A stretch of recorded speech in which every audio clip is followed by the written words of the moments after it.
Welcome everybody to our next presentation, which is The Way Forward, Emerging Themes in Equine-Assisted Mental Health and Equine-Assisted Learning with Leif Hallberg, our international presenter, which we're very grateful to have attend today, or this whole month of National Animals Helping Humans.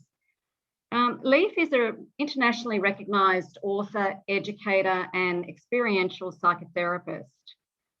And has made it her life's work to explore the myriad of health benefits that can be gained from engaging in respectful, relational, and mindful interactions between horses and other animals, as well as humans and the natural world.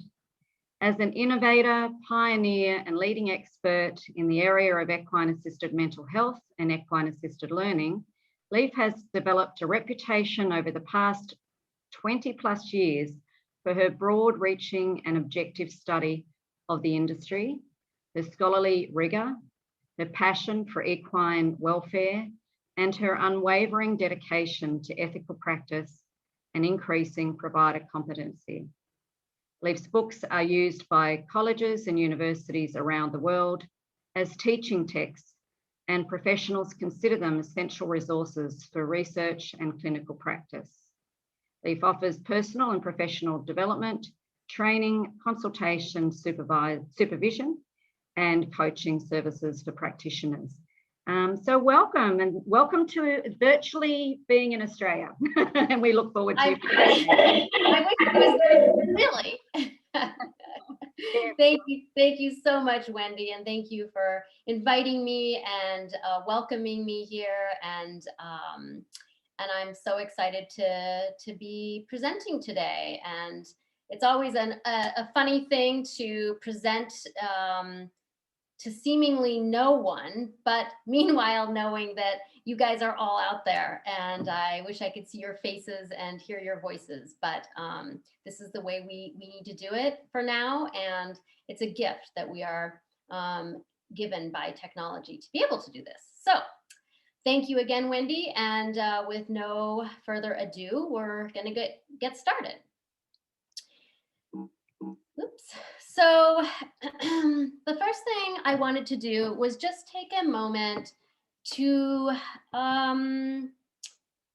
share my gratitude for being here, for the journey that I've been blessed with that has led me to this moment and to this place in time, and has allowed me or offered me the gifts that it has that I get to share as I am able with all of you. So this is a reminder to me around all the people and animals that have come across my path and that have taught me and helped me and guided me and supported me as I've moved forward throughout my journey and my life.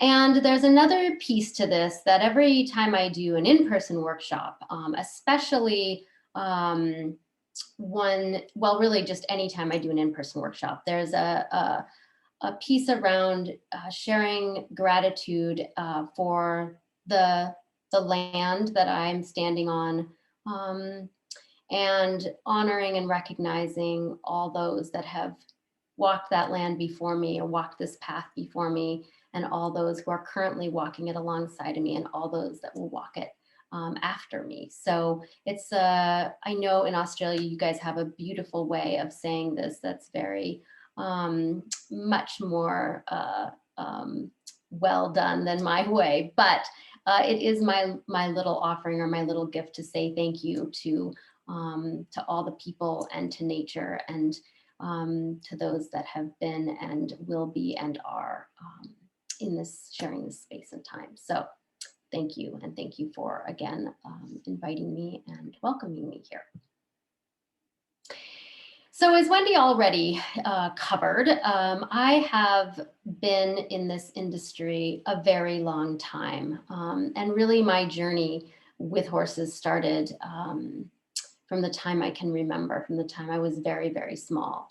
So I was raised on a 600-acre horse ranch in Northern California, and spent pretty much my every waking moment with horses and learning from horses.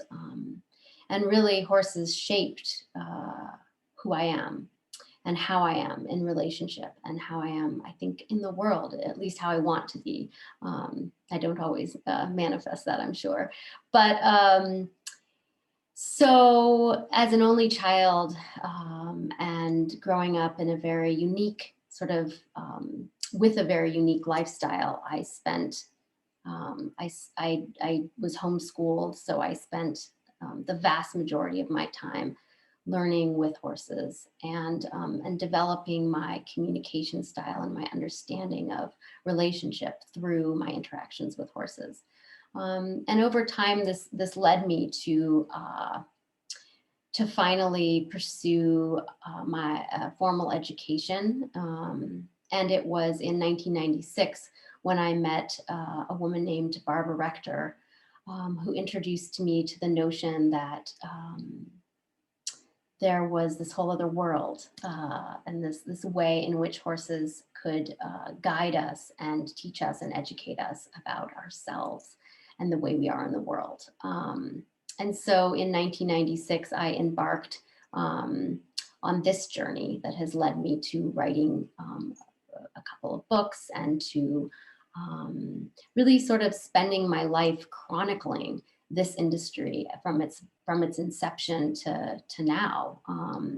So in 1996, I was hired by the Animal Therapy Association of Arizona, which is no longer, to do a study where I traveled from one side of the United States to the other, documenting the emergence of equine facilitated psychotherapy in therapeutic riding programs across the country, meeting the emerging pioneers of this industry all the way back in 1996.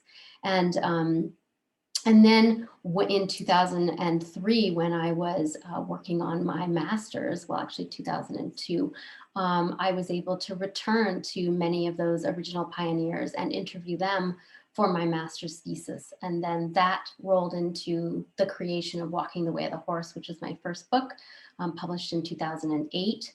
And then yet again, returning over and over again through surveys and through interviews to asking big questions of our industry and documenting its journey and the path that it's taken since 1996 and even somewhat before, since the early 1990s. So this presentation is sort of a way of pulling together a lot of my life's work and also pulling together the path or the journey of our small industry. Oh, and by the way, I just have to say that's my horse, Susie Q, and she and I were together for 30 years. So you can see very young Leif over on the left side of your screen and a much older Leif right towards the last year of her life. So Susie is my muse in this industry and one of my very best teachers. So I thought we'd start today by just making sure we're all on the same page around what is equine-assisted mental health and what is equine-assisted learning. And this particular little cartoon warms my heart, makes me giggle, because I feel like this has been our industry. Every one of us comes from sort of a different angle or a different perspective, and whatever we see right in front of us is sort of what we imagine the industry to be. And of course, if we were to step way back and look at it, we would see its totality, it as a whole. So, so I have always felt like it's really important to both honor and recognize our unique contribution and what we see, our kind of tunnel vision of what we see in this industry, and then temper that with that big step backwards to really sort of understand and see the entire perspective.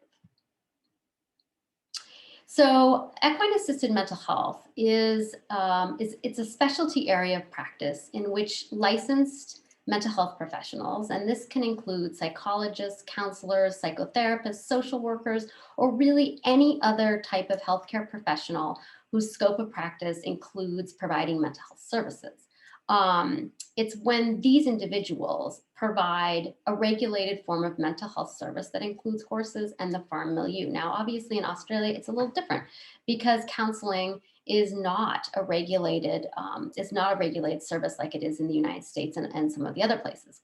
Psychology is in Australia, obviously, but so there's a little bit of difference when we look at this term cross-culturally, but I think the point of it is really important.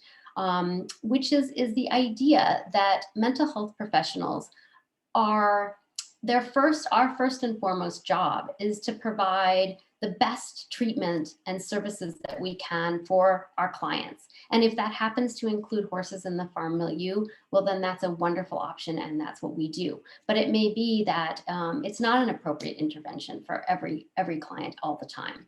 So our job is to use clinical reasoning and the best information that we have from research and practice to make the decision about what type of specialty or intervention we might want to include in our client's practice. So including horses is one such example.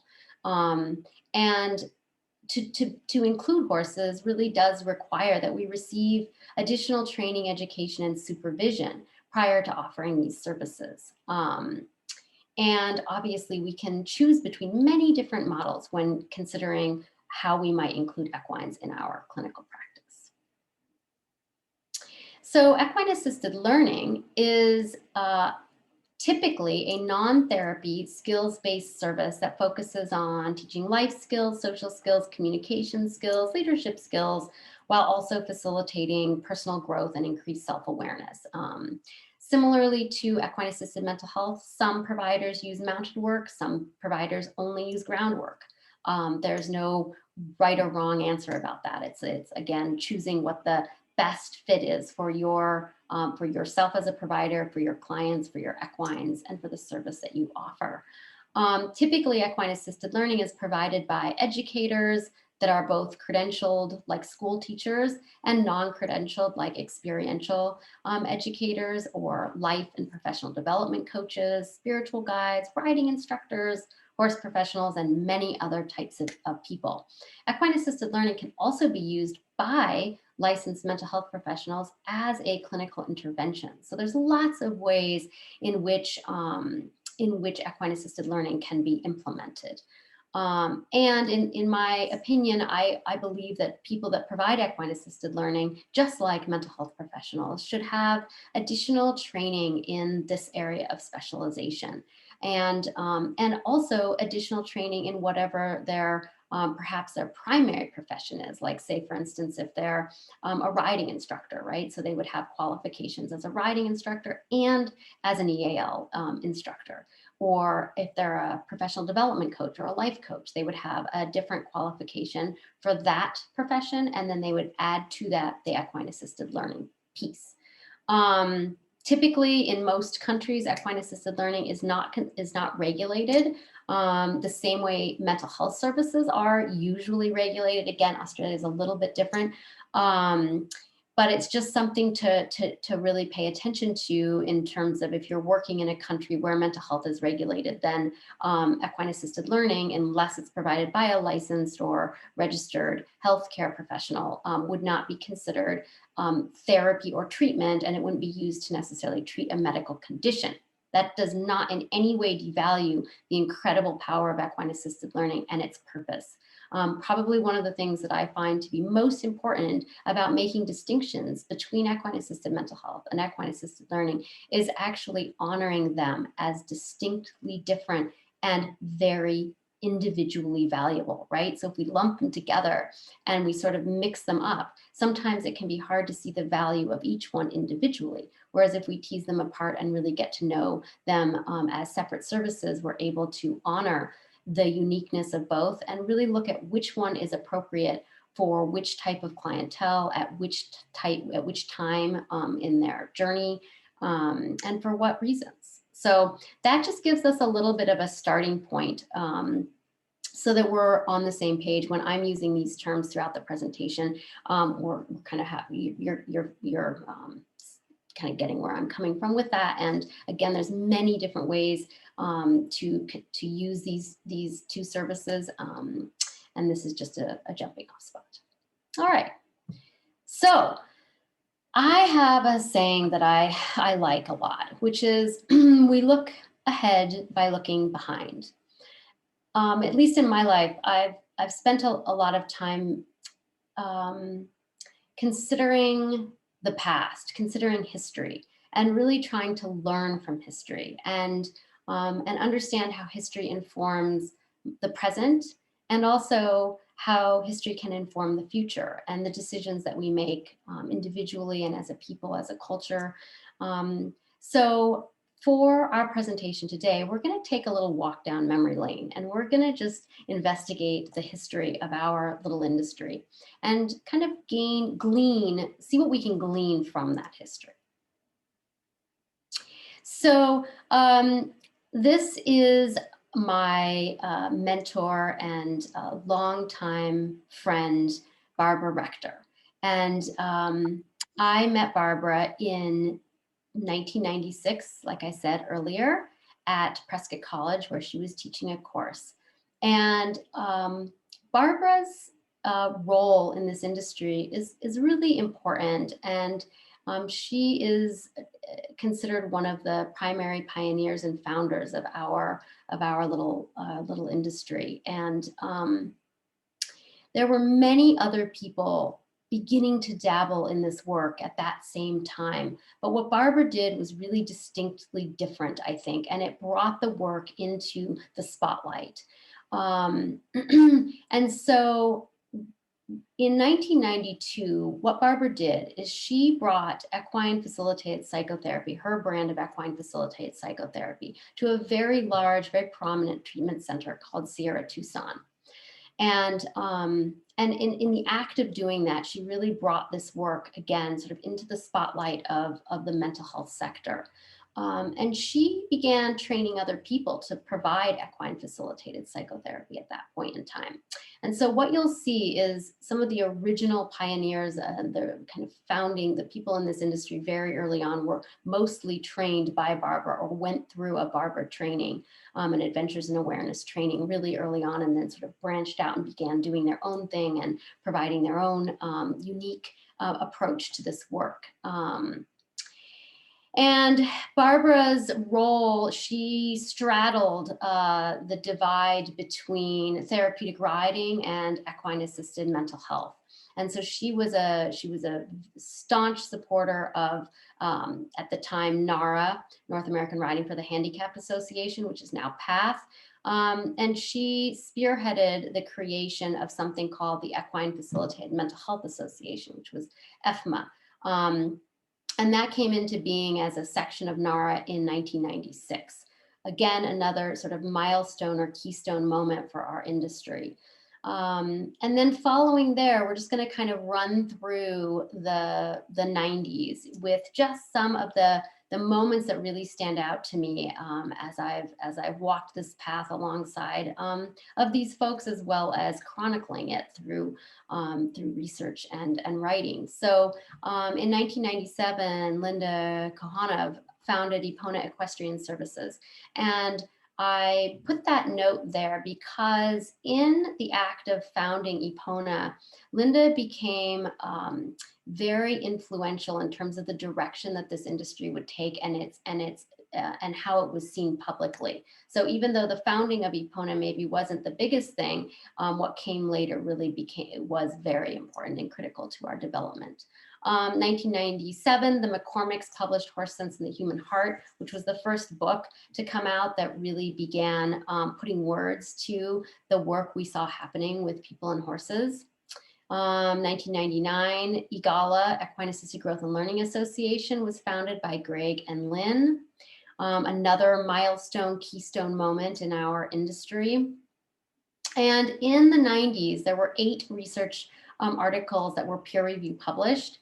None of them were actually directly studying mental health or learning applications, the mental health or learning applications, and none of them invested the impacts of equine assisted services on the horses themselves. So these research papers were focused on the physical and cognitive benefits that people might experience when working with horses. So there's an example of an EAGALA activity from back in the 1990s. And this just gives you a little visual imagery of sort of what was happening then. So you see EFMA as taking a pretty big role, EAGALA taking a pretty big role, Barbara's Adventures and Awareness Program sort of central, EPONA coming out, and the book Horse Sense and the Human Heart. That is Linda and one of her beautiful horses, Rasa. So in between the 1990s and 2010, a bunch of different things happened. So the Tao of Equus was published, which was a massive moment in our industry. It became a bestseller, an international bestseller. So all of a sudden you'd be sitting on the airplane and you're sitting next to somebody who's reading the Tao of Equus, you know, and they don't know anything about horses or could care less about our industry, but they suddenly know about it. And they suddenly begin to think about the notion that horses might have something more to offer to people than carrying us around on their backs. So that was a big moment. Wyatt Webb publishes It's Not About the Horse, and the equine experience at Miraval, which is a luxury resort in Tucson, gains international popularity and notoriety. So all of a sudden celebrities are coming and they're experiencing horses in this new way. So that started really moving the industry forward. And then sometime in the 2000s, nobody can seem to remember when, the Certification Board for Equine Interaction Professionals was founded. That was another Barbara moment. So Barbara sort of moved from NARA to EFMA to CVEIP. And Barbara was very influential. She was sort of the reason that this organization was founded to really look at competency standards and how this is sort of Barbara's way. So it was probably too early even, because it was such a new, tiny little industry to consider competency, but she was already thinking about it and already concerned that we might run into problems with competency later down the road. So, so that happened then. Then 2005, Greg leaves EAGALA and goes on to found, that's spelled wrong, I think, the OK Corral series. I published Walking the Way of the Horse. 22, here's a big thing, 22 research papers were peer review published specific to equine-assisted mental health and learning. So remember that before, none included equine-assisted mental health or learning. So that's a huge step forward, 22. And one study begins to investigate the impact of these services on the horses themselves. So you can sort of start to see again the growth happening here. So some more things happening, some more organizations coming into being, some different things moving and shaking. And I'm just sort of speeding along here as quickly as I can because we have more to cover today. So then in 2010, there was a pretty big transition, and that was that there was EFMA merged with NARA and the organization became PATH International.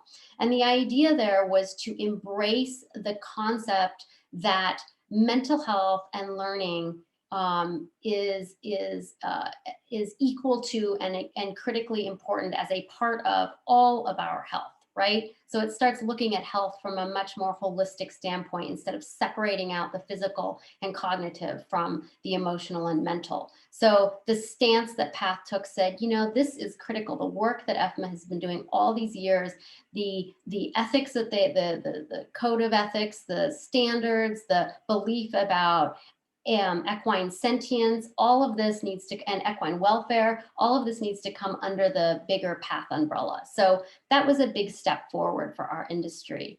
Another really interesting moment in 2011, Kay Trotter wrote a book called Harnessing the Power of Equine Assisted Counseling, and it was the first book to be published by a leading academic press. So the other books before had been published by popular presses and were much sort of softer, right, for the general public, whereas this book became the first to really be published for professionals and by, like I said, an academic press.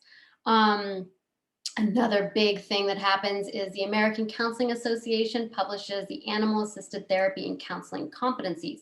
I've shared that as a document on the app, so you can check that out. I recommend it.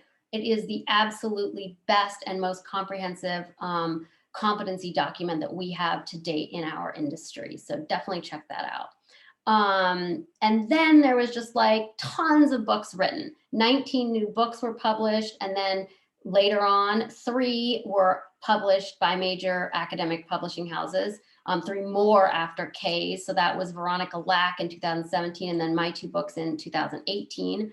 And all the other ones that were not academic books were either popular press or self-published. So still in all, just a massive sort of explosion of writing. And then countless new training programs came into being. So this doesn't even begin to cover it. I mean, you can just start to get a sense of sort of the explosive growth that our industry experienced kind of between 2010 and 2018. So just a lot going on. And you might be wondering, well, why just to 2018? Because really it should be to 2020, because then we'd have it in little proper blocks of time. And the only reason is my own laziness. I just, in 2018, I sort of took a break from my job as chronicler, and I know I have to get back to that, especially because I have another book due to Rutledge, so I'll have to catch up between 2018 and 2020. But there you have it. So that's sort of a look. And oh, I guess there was a little bit more. Sorry, this was important, and we're going to be talking about this more.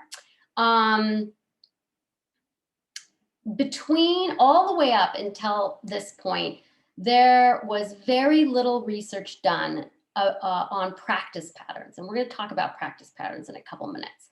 But I was involved in 2 of the largest, well, they are the largest research projects to date, practice pattern research projects to date. And we're going to be looking at those in a couple minutes in the future slides. So I'm not going to spend a lot of time on that, but this is a really big one. 97 new research articles were peer review published specifically about equine assisted mental health and equine assisted learning. So if you think about the past slide, and just again, enormous growth in that area. And 7 of these studies were actually systematic reviews or lit reviews, which means that the researchers took all the research on a certain topic and dug into it and really looked at the quality of the research, what the results might be actually saying. So it's a rigorous practice in actually reviewing the research itself and coming up with some bigger picture concepts or ideas about what the research is telling us. But one of the things that just stands out over and over and over and over and over again to me is that out of all those research projects, 97 of them, not a single one investigated the impact of equine assisted services on the horses themselves. So what does all that history tell us? Here's what it tells me. It tells me that we've created an enormous amount of training programs. It tells me that we've conducted a lot of research. It tells me that a ton of books have been written. And just remember that my little overview there stopped at 2018. Since 2018, I can think of a gajillion more books that have been written and a gajillion more research projects that have been created and a gajillion more training programs that have been created. So again, kind of exponential growth. And what I'm left with is, where are the horses in all of this? How are we tending to them? How are we addressing their needs? How are we contemplating or considering them within this paradigm? So this is just a reminder. Whenever I'm doing these presentations, I like to kind of shake it off a little, especially if I've been going through a lot of words and things like that. So feel free, if you're out there in the world, just take a little shake and get yourself reorganized and centered. And we'll move on to the next little segment here. Check my time. All right. So remember a couple slides ago when I said we'll be coming back around to this? So what this image is representative of to me is an industry without practice pattern research, which has been what our industry has been. That makes any sense. Sort of adrift in a big wide open ocean without a very clear idea of where we're going, where we've been, what's working, what doesn't work, where we should be going. It's really confusing. We don't have any information to help guide us or any frame of reference to help us make good decisions. decisions of any type, but hopefully good decisions. So you might ask, well, what the heck is practice pattern? What is Leif talking about? So practice pattern is essentially just what this says, a preferred or standard method of care, especially one in which authorities, experts, or experienced practitioners generally agree. Okay, so that's a practice pattern. So practice pattern research essentially goes out and looks at the practice patterns of people providing service, and it gets an understanding, it gains an understanding on a big scale about how people are providing this service. What's working, what isn't, the nuts and bolts, the nitty gritty. How much are they charging? How long are their sessions? Who are they serving? What do they call what they're doing? What are the challenges they're running into and experiencing? And from that body of work, from that research, then industries can actually coalesce. They can come together and set aside, they can honor their differences and also set aside their differences for the well-being of the industry as a whole. So if we don't have practice pattern research, it's sort of like we're all out there on our own little islands, right? And we're doing these things, but we don't really know what anybody else is doing. And camps can start, right? Like silos can happen. So all of a sudden, you know, it's sort of like this way is the best way, and this way is the best way, and this is the gold standard, and that's the world's best thing, right? But in truth, if we don't have practice pattern research, we don't really know, and it doesn't help us to get to know each other and our practices and start sharing and collaborating. So for me, practice pattern research is super important. So I want to share with you a couple examples of practice pattern research. So this is one that was published in the Journal of Psychology in Africa by Routledge. It was conducted in 2016, I think. And here's sort of what you start seeing. Total sample size, 14. Not really going to help us too much. I mean, it's interesting, it's good information, and I can tell you now, because of all the research I've read, it all ends up saying the same message, which is really cool. So even a sample size of 14, the results seem to be almost exactly in line with a sample size of 250. So there's something to that. So anyways, what we're learning, you're going to start to see some themes here. So their demographics, 86% female, age range 20 to 69, 100% white South Africans. 2 is the average number of years in practice. Majority identified prior personal experience with horses as a key to success with EAP, so horse experience. There's some cautionary pieces around the risks of working with clients in the outdoor environment and specifically with horses. So there's a consideration around risk management. Absolutely concern for equine welfare was of high priority to these particular research participants. And all of them believed a more in-depth theoretical and practical training in EAP is required or should be required. So the next one is, and just notice that none of these are actually practice. I mean, let me just get this clear. Like, these guys are studying therapists' experiences of equine assisted psychotherapy, right? They're not really digging into the practice patterns, but in the process of answering that research question or investigating that research question, this is the demographic information that they pulled.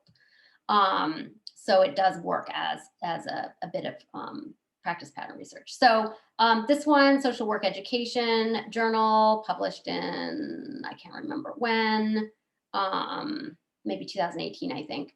Also by Routledge. So looking at mental health practitioner strategies when they're providing equine assisted psychotherapy.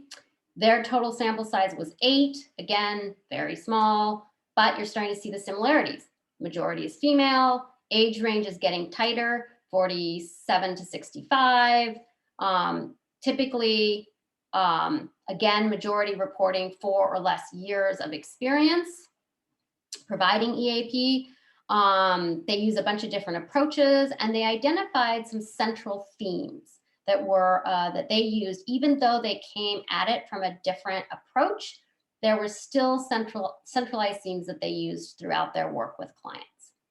And then we roll around to myself and my colleague, Dr. Stroud's first research in 2017.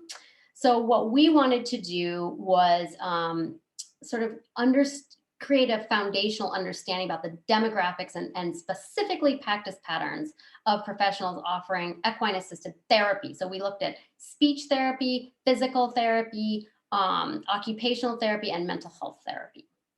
So our sample size was 252, which was again the largest at that point to date.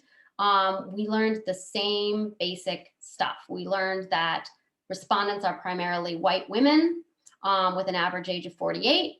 And most of them offer, let's cut off a little bit, but they offer their services on a part-time or voluntary basis. Again, same thing, you're starting to see the theme, right? So typically the majority report offering the services for 5 years or less. Most of them are our sample group was highly educated. And this is an interesting one. So what this one is suggesting is that the majority of our respondents report a lot of non-clinical horse experience, like 20 plus years of horse experience, but very little actual EAT training, education, and experience, or like how to take their horse experience and apply it to their clinical practice. So it's like horse experience, clinical practice. They had a lot of both. They had very little in the middle, linking them. There's a bunch more information there. Income from the provision of EAT services constituted less than or equal to half of most of the respondents' total income.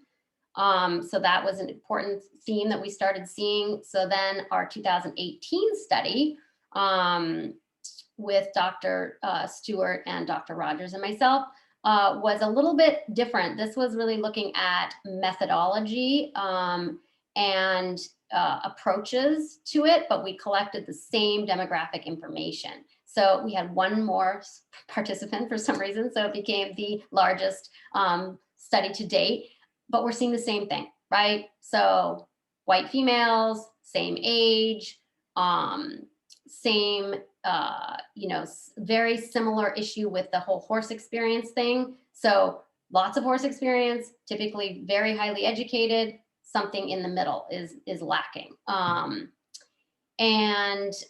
Most of them report using an integrative model. And similarly to that other practice pattern study that you saw from Denver was there were some defining features in the ways that no matter how diverse these people's training and education and EAMH or EAL model, no matter how diverse, the themes, these 4 themes came up across all models, across all backgrounds. So again, there's something very interesting there, something exciting to me about that. It shows a lot about our similarities versus our differences. So what do we actually know from all of this? What do we take away from all of this? So these are sort of the salient, these are the pieces that we can tease out, that we actually now have enough data to kind of make some of these statements with some assurance. We're pretty sure that the majority of providers are mostly white women between the ages of 40 and 60. From the research, we're quite certain that our clientele is very diverse in gender, age, race, culture, socioeconomic status, and the conditions that are treated. So just think about that. We're going to come back to that, obviously. So there's something there, right? The majority of providers have been offering these services for less than 5 years, and they use an integrated approach, but they agree that a lack of training, education, and experience is of great concern to them. And they also agree that broad-based and non-model specific practice standards, recognized qualifications, and core competencies are important. And they definitely agree that more formalized training and education related to equine ethology and equine skills is important.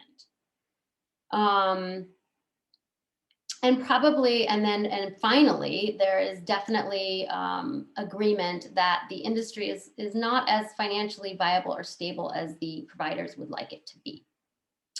So what this leads to, for me, is a series of emerging themes. So if we think about, again, back to we start with our history, right? So we look at what we've sort of, it's like a funnel, right? So we put in all that historical information and out of the funnel drips some really key little pieces, right? And then we start doing practice pattern research, and out of the practice pattern drips out some more really key pieces. And so this is, to me, the sort of bringing it down to in a really simplified, extremely simplified version of kind of where we're at, you know, as an industry, and maybe some ideas for moving forward or some thoughts about moving forward. So here are the emerging themes as I see them. So I see that we have some work to do around equine welfare and how we tend to recognize and tend to the needs of our equine partners. I think we have some work to do around research and public awareness. Sustainability and financial viability, clearly a key theme. Provider competence keeps showing up. Diversity and inclusion is a big one. And then the importance of doing our own work. Now that one is my little insert. So all the other ones came directly out of research. The final one is mine sort of inserted in there. So I know we're getting a little bit short on time, but we're just gonna shoot through these and lots more conversation to be had about all of these. So this is just a tiny little jumping off place. And my hope is that some of this will prompt you guys to go out and have conversations within your own communities and your own group of providers about these topics. And you'll be thinking about what you personally can do to forward these and to move some of these pieces into our next decade of our work with these incredible beings. So equine welfare. What I've done is I've just collected thoughts, like they're a combination of ideas, suggestions, questions for you to consider. So under the category of equine welfare, I think a lot about objective assessment and how we actually understand the impact that our work has on our horses. I think a lot about understanding equine ethology and developing ethologically informed care, welfare, lifestyle, and handling practices. So that's of great importance to me. I think a lot about how we could include that knowledge, the knowledge of equine ethology, and communication as part of our EAMH and EAL sessions. I have thoughts about the idea of horses love to do this work, and that's something we tell ourselves because we really want our horses to love to do the work, or we need them to, because what else would we do with them if we want to do the work and our horses don't want to do the work? It gets very complicated. So asking some really tough questions of yourself and using outside objective assessment to really try to evaluate our equine partners. Conducting pre and post session assessments, addressing objectification. So whether we know it or not, or recognize it or not, I think we do quite a bit of objectification of our equine partners. And also maybe considering some ethics around how we use projection and transference in our sessions. So there's a lot to talk about around that, but it's just a little thing to lob out there. And then just making sure we work hard to establish a healthy work-life balance for our horses, and considering alternatives for the horses who need a break, whether that's a holiday or retirement or rehoming or whatever. So research and public awareness. This is about coming together. This is back to that idea of practice patterns, right? And really being able to get out of our camps and out of our individual silos and really considering how we come across to the public and how easy it is for the public to understand us as an industry if we're all broken up into little bits, into camps. And so coming together around terminology, around ethics and standards and competency and how we deal with risk management and business practices and equine welfare, all these things are super important. And then also coming together to address the challenges with research. So if we do those things above, our challenges with research are going to start to diminish, and we're going to have better and better quality research. So right now, the bulk of our research is compromised by these challenges that I've listed here. And so what happens is if people that read our research and are really good researchers, they're not going to be that impressed. Let's just put it that way.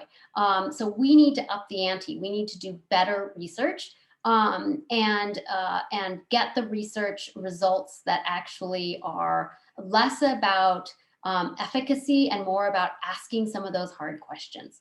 Does it work? Why does it work? How does it work? Does that make sense? So we're trying to sort of go away from proving that it works, like working so hard to prove it works, and instead get curious about those other things. And obviously just constantly more collaboration, support, and less competition, I think, would help us.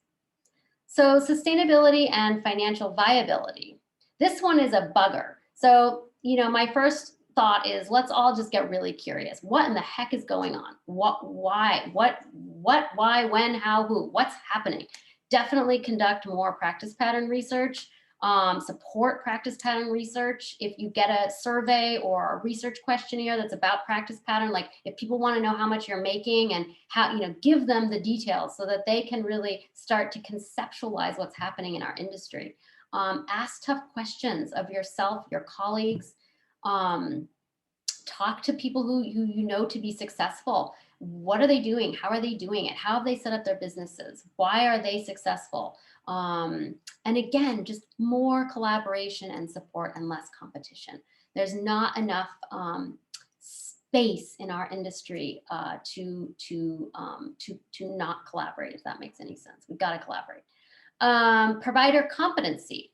So there's a bunch here, and I'm attentive to our time, but lots of questions for me around this. So certainly choice is good, diversity is good, but why is it with all these training options, why is it that the majority of providers surveyed in these practice pattern studies have identified that a lack of education, training, and experience is of grave concern to them? What's going on there? And also, if since so many of these providers have been through one or more of these trainings, why are they still reporting issues with financial viability and business sustainability? What's happening? There's something else weird going on, is that the training organizations are definitely the ones who collect the bigger chunks of revenue, right, than like an individual provider. But there's also concern from the trainer's standpoint that they are not being able to be financially viable. They're putting in way too much time and not getting paid for it. And they consider it a labor of love, just like the providers do. So there's something there too, right? So what's going on? Is it something about the number of training options for the size of our industry? Is it about the level, type, duration, cost of these trainings? What do we need to consider or readjust to tackle those issues that we're seeing in the research? And what does it mean for training organizations? How can those of us doing training come together and be more collaborative and supportive of one another and figure out some of these issues ourselves, like internally, right? So that's just a lot to kind of consider and toss around and have conversations about with other people. Diversity inclusion. This is a big one. This is so much bigger than our industry, but it shows up in our industry. We have a lot of work to do. Remember our demographics. We are a group of white women between the ages of 40 and 65, approximately. We are serving an incredibly diverse population. Something needs to shift. So how are we going to do it? How are we going to welcome in a more diverse group of providers? And so these were just some ideas that have been percolating in my head and conversations I've been having. So really trying to understand what it takes to create spaces where people from diverse backgrounds can actually feel safe and feel safe to engage both personally and professionally. And then also down under accessibility, can afford to be here. So so, you know, you can start to see like the complications of all this, right? So if you have training organizations that are kind of struggling a little for them, you know, to keep themselves afloat, but then we also really need to be working on diversifying our provider demographics. So we need to be looking at scholarship programs and other support systems. And you see, so it's like they're all interconnected and intertwined, and part of it's beginning to just name it, you know, name it and start teasing it apart and start thinking about creative solutions that we can do at all levels, you know, wherever you sit in this industry, maybe there's a piece of this for you and something that you can take and work on and do and contribute, or just even helping to have these conversations. So last but not least, for me, what's come up over these years, these many 25 years, I guess, of being in this industry is really the importance of doing our own work. There's just nothing else like it. And I feel like it has become so clear to me that many of us are drawn to this work because the horses have been our helpers or our healers, or the ones we've turned to, or the beings that we resonate with to find our own joy and our own heart. But we got to do our work before we start offering that, or even during offering it to other people. So these are just a couple little things, like participating as a client, I think is a great way to go. Doing whatever kind of self-growth work that promotes self-exploration and careful self-assessment, asking ourselves those hard questions, investigating our motivations, our biases, our beliefs, maybe even looking at unearthing some of these unconscious issues around prejudice and judgment, learning how to get comfortable with what is self and what is other, and finding ways to set those healthy, gentle boundaries to keep ourselves and others safe. Recognizing the stories we tell about ourselves and about others, noticing our patterns and behaviors and how that impacts and affects our humans and our animals, and developing and practicing effective self-care strategies. That's huge in this work. And learning about and practicing deep, heartfelt authenticity in everything that we do. So thank you all so much for being here with me today. And I feel free to contact me at any point in time. Send me an email, check out my website. You can find me on Facebook or Instagram, and I'm always here to look for ways to continue these conversations and deepen the learning. So for myself and for anyone who wants to join me. So thank you so much. Thank you, Leif. That was a really great presentation and some really, really important messages that you've presented. Now, we do have one question that I'd like to ask you. For those that are watching, before I just ask you that question, for those that are watching the recording, please put any questions after you've watched this into the app, and I'm sure that Leif will be happy to reach out and answer those questions. So this question here is that we understand that in 2020, the US Senate passed a bill to increase funding to veterans for equine assisted therapy by an additional $5 million US. And we were just wondering if you can share some light on the background of that, how that got up, because clearly, you know, we're doing a lot of work in Australia around engaging with funding agencies, trying to work collaboratively with them to understand the research behind the sector. Would you be able to shed some light on that process of getting that bill passed in the Senate? Well, unfortunately, I don't know I know about it, and I know who would know about it, but I can't personally, if that's of any help.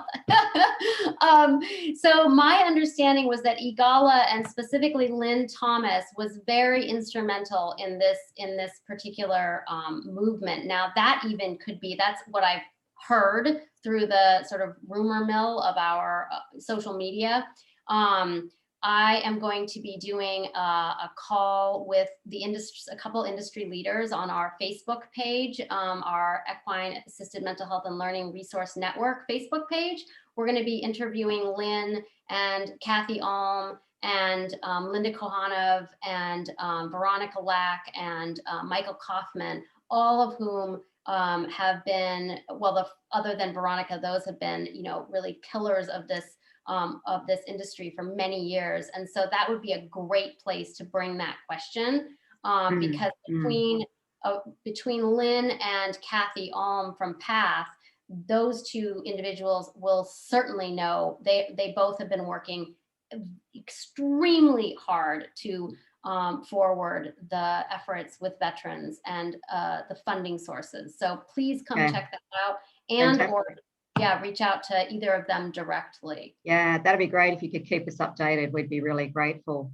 Yes. So, and I want to say one thing about the research. That's one of the really core issues. One of the places that research has really is really lacking is in the area of veterans. So I have, if anyone's interested, I have the literature. I have all the research, peer review research articles from the dawn of time up to 2018. I have that all collected, so I can easily shoot people off. Like, if you're interested in a certain group of a population, I probably have the references for all that research so that you can use it. Yeah, that'd be wonderful. So I again encourage anyone watching the recording or haven't had a chance to ask Leif a question today through her live presentation, please go onto the Hoover app and put your questions there.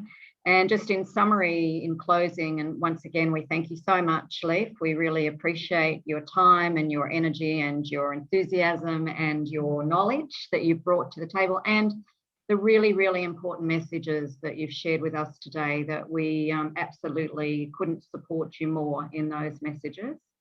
So in summary, you know, listening to the emerging themes that you've identified has really reinforced to me our mandate as a charity to improve the understanding, acceptance and accessibility of the animal services in sector in Australia. And everything that you've identified today is in fact on our charity's objectives of advancing these areas. So it's great to know that we're on the same page, and we look forward to collaborating into the future. And thank you once again for your time. Absolutely. Thank you so much, Wendy. Thank you for having me, and I'll look forward to future conversations. So thank you. And if you could just